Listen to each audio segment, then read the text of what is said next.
So now the Koch brothers have been bashing Democrats all over the country. They've spent an astounding $30 million in a midterm election before April. I've never seen it so unprecedented. In all my years, decades of covering politics, I've never seen anything like this. This far before an election, in a midterm election, to dump $30 million of attack ads against Democrats. Now, they've been horrible in their accuracy, but they don't give a damn. We did a story about that earlier. They used to have a woman who came out, Boonstra in Michigan, among others, who said, oh, I've got cancer, Obamacare is going to kill me because I lost my coverage and it's more expensive now. Of course, paper in Detroit does a story about it. It turns out it's actually less expensive. So she's busted. So then she does a new ad saying, I can't believe they're attacking me. Anyway, I kind of don't like my coverage. Well, hard to prove, right? Okay. And it got vaguer and vaguer and vaguer until at the end they were like, Obamacare. I don't know, I kind of don't like it. Okay, well, we can't disprove that, right? So now the Democrats are striking back. Harry Reid has been tough about the Kochs, talked about them, called them un-American, among other fun words. And now, finally, the Democrats have joined the battle. They're now spending $3 million. Now, understand, $3 million offensive effort by the Democratic Senate Majority PAC. Okay, that's a nice effort in March. But like I said, the Koch brothers have already spent $30 million. So that's obviously 10 times as much. The battle is just barely joined. But they are running some tough ads, the Democrats are. Here's one in Louisiana that talks about how the Koch brothers wanted to stop flood insurance from helping the people of Louisiana, which, by the way, this is accurate. Watch. We've been battered by hurricanes, lost everything to floods. And for thousands of Louisianians, flood insurance and hurricane relief were our only protection. But the out-of-state billionaire Koch brothers funded the fight to let flood insurance premiums soar, helping the insurance companies, and cut off hurricane relief for Louisiana families. Now they're spending millions to buy a Senate seat for Bill Cassidy, so he can fight for them. If the Kochs and Cassidy win, Louisiana loses. Senate Majority PAC is responsible for the content of this advertising.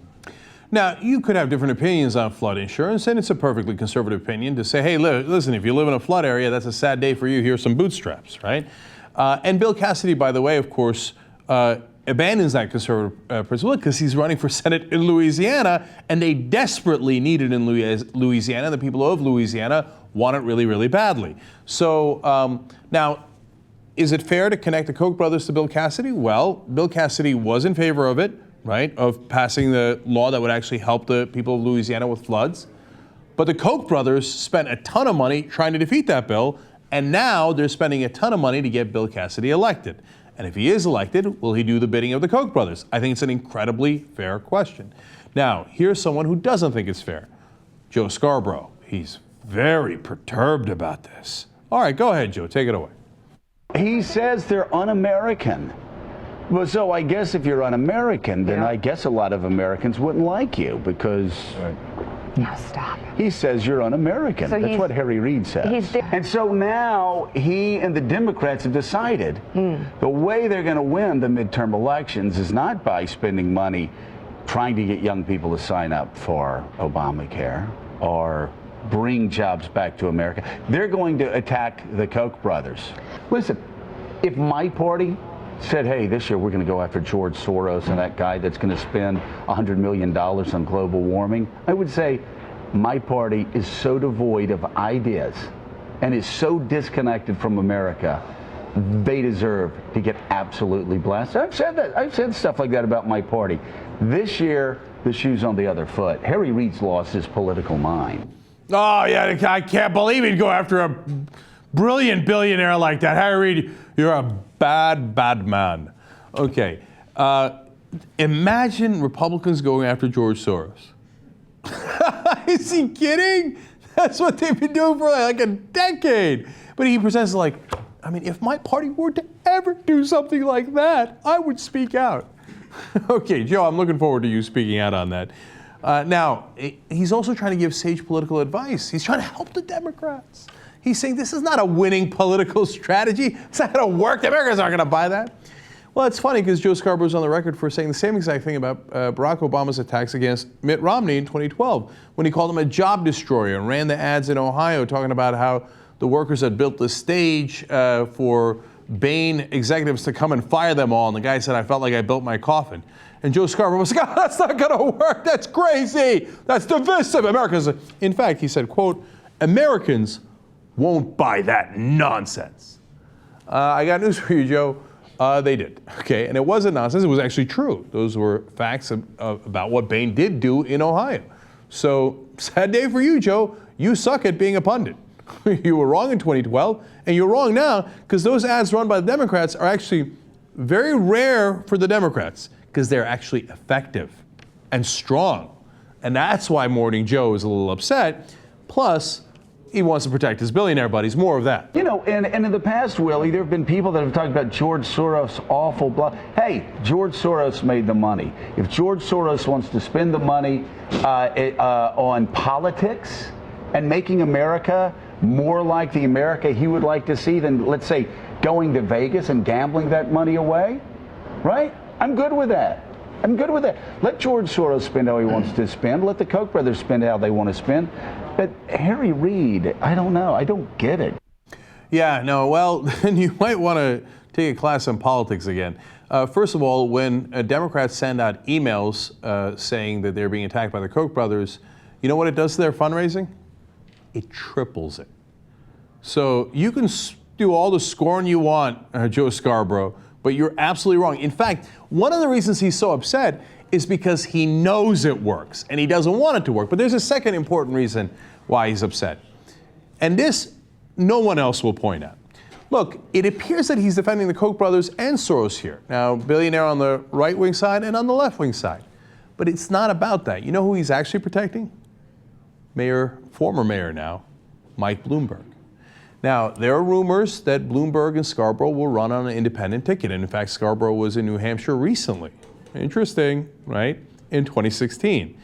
I believe those rumors are legitimate, and I think there's good evidence to support them. And so that's why Joe Scarborough switched over from being in favor of all gun rights to being fervently in favor of background checks, because Bloomberg, of course, is very much in favor of gun control. And now he's saying, hey, if there happens to be a billionaire spending a lot of money in politics, well, hey, you earned the money, you should let him do it. This is all an effort to make sure that nobody goes after Bloomberg, who he might run on a national ticket with. That's what this is about. So he can't help himself. He can't stop. He's going to go on and on and on. Here's one more. Harry Reid calling these two brothers, quote, un-American. There are a lot of liberals in New York City that would disagree. There are a lot of liberals in New York City that appreciate what they've done on cancer research, that appreciate what they've done with the Lincoln Center, what they've done with the arts, what they've done in their lives.